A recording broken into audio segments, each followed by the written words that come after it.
20 de agosto. San Bernardo, abad y doctor de la Iglesia. El padre de Bernardo era un noble borgoñón llamado Tecelino Sorel. Su madre, llamada Alet, era hija del señor de Montbar. Bernardo, el tercero de los hijos, nació en 1090 en Fontaines, castillo próximo a Dijon, que formaba parte de las propiedades de su padre. Los 7 hijos de Tecelino y Alet eran el beato Guido, el beato Gerardo, San Bernardo, la beata Umbelina, Andrés, Bartolomé y el beato Nibardo. Todos aprendieron el latín y la poética antes de abrazar la carrera de las armas. Bernardo fue enviado al colegio de los canónigos seculares de Châtillon-sur-Seine para hacer una carrera completa. Desde entonces amaba ya la soledad, quizá debido a su timidez. Hizo progresos rapidísimos en los estudios y se preparó así a oír la voz de la inspiración de Dios. La víspera del día de Navidad, cuando esperaba a su madre para asistir a los maitines, Bernardo se quedó dormido y soñó que veía al niño Jesús en el establo de Belén. Desde entonces, concibió una gran devoción por el misterio de amor y misericordia de la Encarnación. Cuando tenía 17 años, murió su madre. Bernardo, que la quería apasionadamente, sufrió una grave depresión y se dejó arrastrar a un estado de tristeza mórbida, del que solo consiguió salir gracias a la tenacidad de su hermana Umbelina por distraerlo y consolarlo. Al entrar en sociedad, Bernardo poseía todas las ventajas y talentos que pueden hacer amable y atractivo a un joven. Con su ágil inteligencia y su temperamento afable y bondadoso, se ganaba a cuantos le conocían. Ello constituía un grave peligro, y durante algún tiempo, Bernardo bordeó la tibieza y la indiferencia, hasta que empezó a pensar en abandonar el mundo y consagrarse a los estudios, que siempre le habían atraído mucho. Pocos años antes, San Roberto, San Alberico y San Esteban Harding habían fundado en Citeaux el primer monasterio en que se practicaba en todo su rigor la primitiva regla de San Benito. Bernardo vaciló algún tiempo antes de ingresar en la orden cisterciense. Un día, presa de graves dudas, entró en una iglesia a pedir a Dios que le ayudase a conocer y seguir su voluntad, y al salir, estaba decidido a abrazar la vida de los monjes de Citeaux. Sus amigos hicieron cuanto pudieron por disuadirle, pero Bernardo no solo se mantuvo firme en su propósito, sino que se llevó consigo al monasterio a 4 de sus hermanos y a un tío, un íntimo amigo de Bernardo, Hugo de Mâcon, quien más tarde fundó el monasterio de Pontigny y murió siendo obispo de Auxerre. Lloraba amargamente ante la idea de separarse de Bernardo, pero 2 entrevistas bastaron a éste para convencerle de que le siguiese al monasterio. Para no extendernos demasiado, Bernardo, que unas cuantas semanas antes dudaba de su vocación religiosa, llegó al monasterio acompañado de 31 candidatos que hasta poco antes no se habían sentido llamados a la vida monástica. En ese sentido, ningún santo de la era moderna ha igualado a Bernardo, quien poseía una elocuencia irresistible. Cuando él se presentaba, las madres temblaban por sus hijos y las esposas por sus maridos. El día de la partida al monasterio, Bernardo y sus hermanos se reunieron en Châtillon y fueron a Fontaines a despedirse de su padre y a pedirle su bendición. Nibardo, el más joven de la familia, se quedó a cuidar a su padre. Al salir de Fontaines, Guido encontró a Nibardo jugando con otros chicos de su edad y le dijo: «Adiós, hermanito. Tú vas a heredar todas las tierras y posesiones». Nibardo respondió: «No estoy de acuerdo. Vosotros os reserváis el cielo y me dejáis la tierra. Es una repartición muy poco equitativa». Poco después, Nibardo fue a reunirse con sus hermanos en el monasterio, de suerte que solo Umbelina y su padre quedaron en Fontaines. Bernardo y sus compañeros llegaron a Citeaux alrededor de la Pascua de 1112. San Esteban Harding, que era el abad, les recibió con los brazos abiertos, puesto que en los últimos años no se había presentado un solo novicio. San Bernardo tenía entonces 22 años.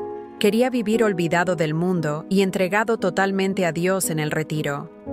3 años después, el abad comprobó los progresos de Bernardo y sus extraordinarias cualidades, y le mandó, con otros 12 monjes, a fundar un nuevo monasterio en la diócesis de Langres, en la Champagne. Bernardo y sus compañeros hicieron el viaje cantando los salmos y se establecieron en un valle rodeado de bosques. Con la ayuda del obispo y de los habitantes de la región, los monjes talaron una parte del bosque y construyeron un monasterio. Los principios de la nueva fundación fueron duros, pues la tierra era muy pobre y solo producía un poco de avena para el pan y unas hojas silvestres que constituían todo el alimento de los monjes. Por otra parte, Bernardo, que carecía aún de experiencia, tendía a una severidad exagerada y reprendía ásperamente a sus compañeros por las menores distracciones y transgresiones de la regla. Felizmente el santo cayó poco a poco en la cuenta de ese estado de cosas al ver el desaliento que se apoderaba de los monjes, a pesar de su gran humildad y obediencia. Para hacer penitencia por su omisión, Bernardo guardó silencio durante mucho tiempo, pero finalmente volvió a predicar y se preocupó de que sus súbditos comiesen un poco mejor, a pesar de la escasez. Se extendió la fama del monasterio y de la santidad de su abad y, muy pronto, el número de los monjes llegó a 130. También se dio al lugar el nombre de Claraval, Valle Claro, porque el sol daba de lleno en él. El padre de Bernardo y su hermano Nibardo ingresaron en Claraval en 1117 y recibieron el hábito de manos del santo. Los 4 primeros monasterios derivados de Citeaux se convirtieron a su vez en sementeras de nuevos monasterios. El de Claraval fue el más fecundo de todos, y entre sus filiales se contaban el monasterio de Rievaulx y, en cierto sentido, el monasterio de Fountains, en Inglaterra. En 1121, San Bernardo realizó su primer milagro. Mientras cantaba la misa, restituyó el habla a cierto señor feudal, quien pudo así confesarse antes de morir y hacer numerosas restituciones por las injusticias que había cometido. Se cuenta que el santo obró otras muchísimas curaciones con solo bendecir a los enfermos y que excomulgó a las moscas que infestaban la iglesia de Foigny, las cuales murieron al punto. La maldición a las moscas de Foigny se convirtió en un proverbio francés. Guillermo de Saint-Thierry refiere con pormenores los males de estómago que aquejaban a Bernardo, que ciertamente no mejoraban con la comida mala e insuficiente.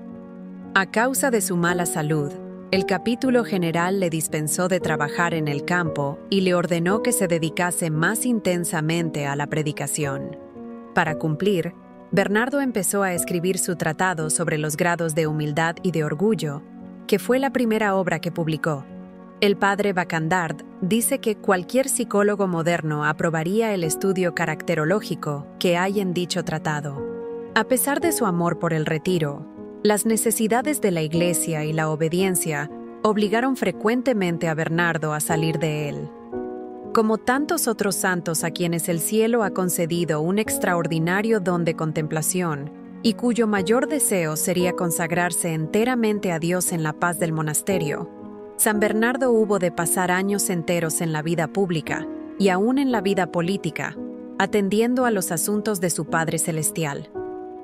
En 1137, escribía que estaba asediado de cuidados y preocupaciones, y apenas hay un momento en que me dejen en paz los visitantes que vienen a pedirme los más diversos favores. Y, como no tengo derecho a impedirles que vengan, ni puedo rehusarme a recibirlos, apenas me queda tiempo para orar.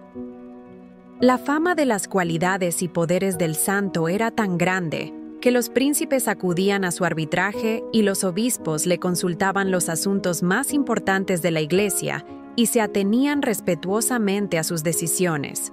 Los papas veían en su consejo uno de los principales apoyos de la Iglesia, y todo el pueblo escuchaba sus palabras con veneración. Aún llegó a llamársele el oráculo de la cristiandad, porque Bernardo no era únicamente un fundador de monasterios, un teólogo y un predicador, sino también un reformador y un cruzado. Jamás hurtó el cuerpo a las dificultades, ya proviniesen de la abadía de Cluny o de un antipapa, del filósofo Abelardo o de la Segunda Cruzada. Por lo demás, no perdía el tiempo en rodeos.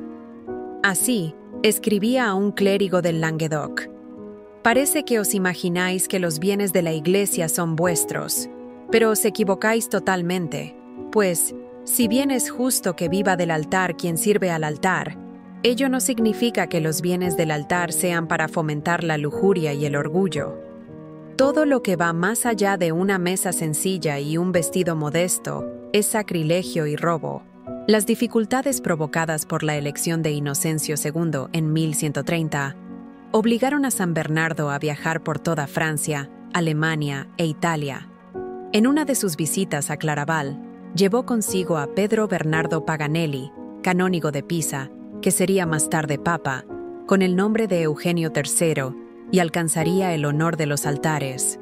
Por el momento, Bernardo confió al novicio el cargo de acarrear carbón para el monasterio.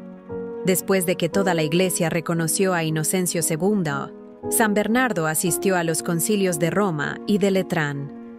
Por entonces, conoció a San Malaquías de Armagh. 9 años después, San Malaquías moriría en brazos de su amigo. A pesar de sus múltiples actividades, San Bernardo seguía predicando a los monjes siempre que podía. Sus sermones sobre el Cantar de los Cantares se hicieron famosos.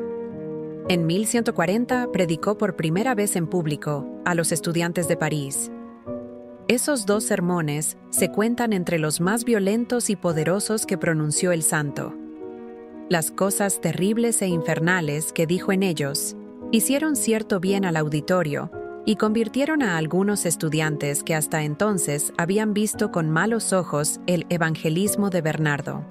Poco después de terminado el cisma, el santo se vio envuelto en la controversia con Abelardo. Y si el primero era el hombre más influyente y elocuente de la época, el brillante y desdichado Pedro Abelardo le cedía apenas en ese aspecto y tenía la ventaja de ser mucho más erudito.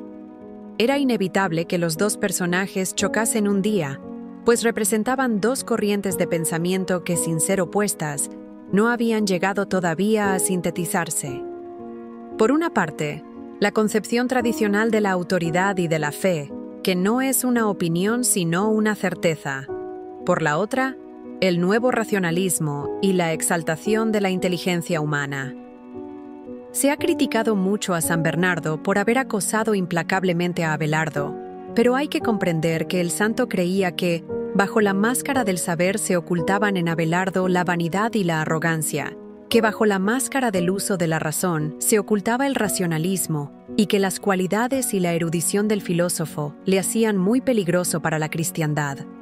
San Bernardo escribía al Papa: «Pedro Abelardo, al defender que la razón humana es capaz de comprender enteramente a Dios, ataca las bases del mérito de la fe. Ese hombre es demasiado grande a sus propios ojos». Probablemente a principios del año 1142, se fundó en Irlanda el primer convento cisterciense. Los monjes procedían de Claraval, a donde San Malaquías los había enviado a formarse bajo la dirección de San Bernardo.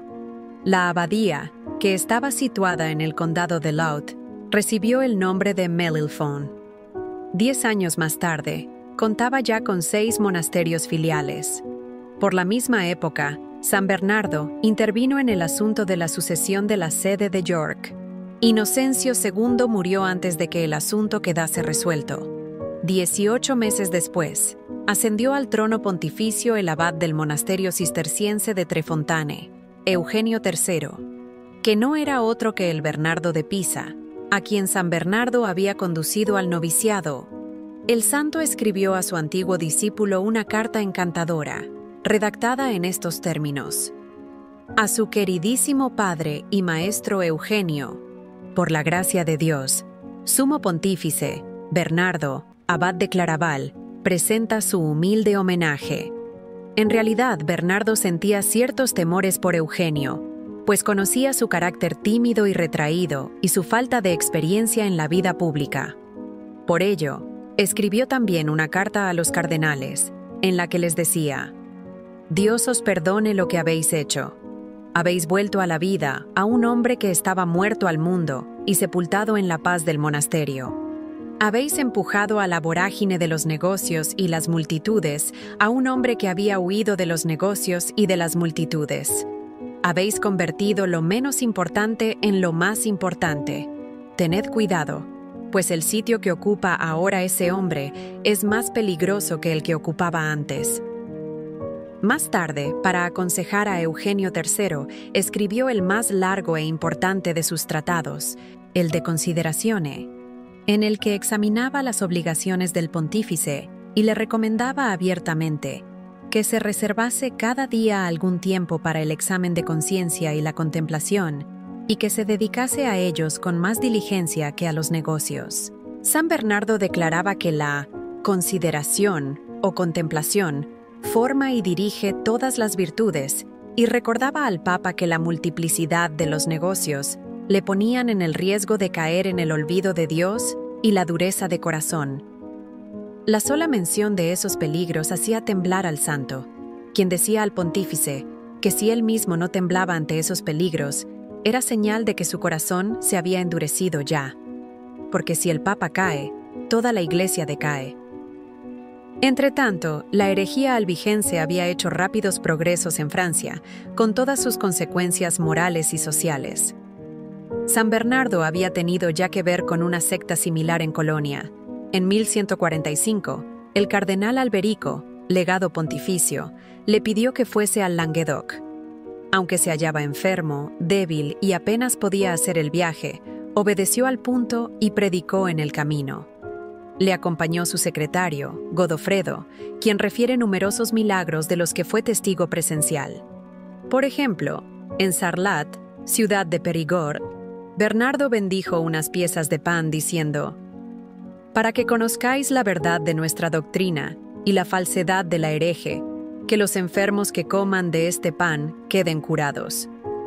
El obispo de Chartres, que estaba junto al santo, ante el temor de una desilusión colectiva, corrigió: «Es decir, que queden curados los que coman de este pan con la fe de vida».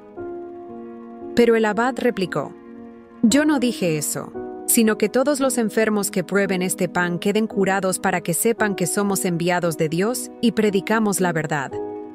En efecto, un gran número de enfermos recobró la salud. Bernardo predicó contra la herejía en todo el Languedoc. Sus oyentes se mostraron obstinados y violentos, sobre todo en Albi y en Toulouse. Sin embargo, el santo consiguió reconquistar en poco tiempo la región y volvió después a Claraval. Desgraciadamente, San Bernardo se retiró demasiado pronto, pues la conversión del Languedoc había sido más aparente que real, y, 25 años más tarde, la herejía era ahí más fuerte que nunca. Fue entonces cuando apareció Santo Domingo. El día de Navidad de 1144, los turcos seleucidas se habían apoderado de Edesa, uno de los 4 principados del reino latino de Jerusalén. Los cristianos pidieron inmediatamente auxilio a Europa, pues todo el reino estaba en peligro. Eugenio III encargó entonces a San Bernardo predicar una cruzada. El santo inauguró la predicación el Domingo de Ramos de 1146, en Vézelay. La reina Eleonor y una gran multitud de nobles fueron los primeros en abrazar la causa. El pueblo, movido por las palabras de fuego de Bernardo, le siguió en masa, de suerte que se acabó la provisión de cruces de tela para el distintivo, y el santo tuvo que desgarrar su propio hábito para fabricar otras. Tras de levantar en armas a toda Francia, Bernardo escribió a los principales señores de Europa Central y Occidental.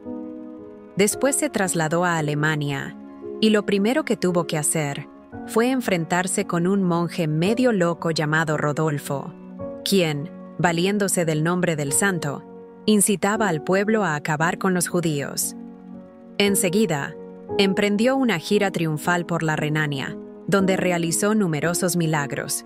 Según el testimonio de los que le acompañaban, el emperador Conrado III recibió la cruz de manos del santo y partió a la cabeza de un ejército en mayo de 1147. Luis de Francia le siguió poco después, pero la Segunda Cruzada resultó un fracaso. Los ejércitos de Conrado fueron deshechos en Asia Menor, y lo único que hizo Luis fue poner sitio a Damasco. El fracaso se debió, en gran parte, a los mismos cruzados, muchos de los cuales habían partido únicamente por codicia y, en la primera oportunidad, cometieron toda clase de excesos. Los que se unieron a la empresa por motivos de penitencia y religión tuvieron ocasión de ejercitar heroicamente la virtud, pero debe reconocerse que el precio de aquel ejercicio ascético fue demasiado elevado. El fracaso de la cruzada levantó una tempestad contra San Bernardo, quien se había mostrado seguro del triunfo. El santo respondió que él había confiado en que Dios bendeciría una cruzada emprendida en su honor, pero que los excesos de los cruzados habían sido la causa de su propia perdición. Por otra parte, ¿quién podía juzgar del éxito o el fracaso de una empresa? ¿Y cómo se atreverían los mortales a reprobar lo que eran incapaces de comprender? A principios de 1153, el santo padeció su última enfermedad. Desde mucho antes, vivía ya en el cielo por el deseo, aunque por humildad calificaba de debilidad ese anhelo. Los santos ansiaban morir para ver a Cristo. Yo lo deseo al verme acosado por el escándalo y el mal. Confieso que me falta valor para enfrentarme a la violencia de la tempestad.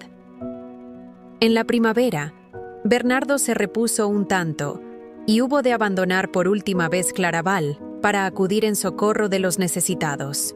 Los habitantes de Metz querían a toda costa vengarse del duque de Lorena, que había atacado la ciudad. Para impedir el derramamiento de sangre, el arzobispo de Tréveris fue a Claraval a suplicar a Bernardo que le ayudase a reconciliar a los enemigos. El santo, olvidando su propia enfermedad, se trasladó inmediatamente a Lorena, donde consiguió que los dos bandos depusiesen las armas y firmasen un tratado.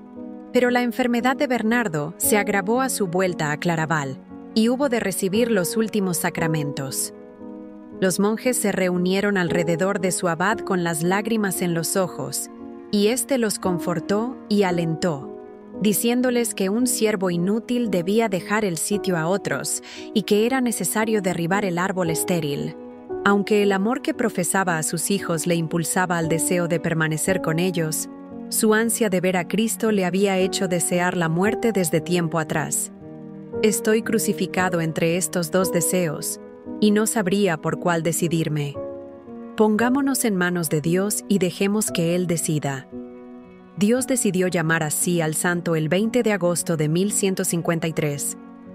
Bernardo tenía entonces 63 años y había sido abad durante 38. Los monjes de Claraval habían fundado ya 68 monasterios. No es, por consiguiente, exagerado considerar a San Bernardo como uno de los fundadores de la orden cisterciense, ya que fue él quien la sacó de la oscuridad y la hizo famosa en todo el occidente. San Bernardo fue canonizado en 1174. En 1830 fue proclamado doctor de la Iglesia, el doctor melifluo. San Bernardo llevó sobre los hombros el siglo XII y no pudo menos de sufrir bajo ese peso enorme. En vida fue el oráculo de la Iglesia, la luz de los prelados, el reformador de la disciplina, y después de su muerte, no ha cesado de vigorizar e instruir a la Iglesia con sus escritos. Enrique de Valois, ese gran erudito francés del siglo XVII, no vacilaba en afirmar que entre las obras de los padres de la Iglesia, las de San Bernardo eran las más útiles para fomentar la piedad. Sixto de Siena, que se había convertido del judaísmo, escribió: «Las palabras de Bernardo son siempre suaves y ardientes. Leche y miel deleitosas manan de su boca, y el encendido amor que arde en su pecho calienta los corazones». Erasmo decía que San Bernardo era alegre, amable y apasionado, cristiano erudito, de santidad elocuente y devoción radiante y amable. Todos los católicos y protestantes de importancia, desde Inocencio II hasta el cardenal Manning, de Lutero a Federico Harrison, han reconocido la santidad de Bernardo y la grandeza de sus escritos, en los que el vigor se une a la dulzura y la caridad a la rudeza, porque el santo reprochaba para corregir, no para insultar. Tan profundamente había meditado la Sagrada Escritura, que su propio estilo recuerda a cada paso el de la Biblia y tiene algo del calor particular del texto sagrado. Bernardo conocía bien los escritos de los padres de la Iglesia, sobre todo los de San Ambrosio y San Agustín, a los que citaba con frecuencia. Aunque vivió después de San Ambrosio, el primer escolástico, y aunque su época era ya escolástica, San Bernardo trataba los temas teológicos a la manera de los antiguos escritores eclesiásticos. Por ello, y por la excelencia de sus escritos, se le clasifica entre los padres de la Iglesia, y si bien fue el último de ellos, es sin duda uno de los que más pueden ayudar a quienes quieran profundizar la religión y progresar en el fervor.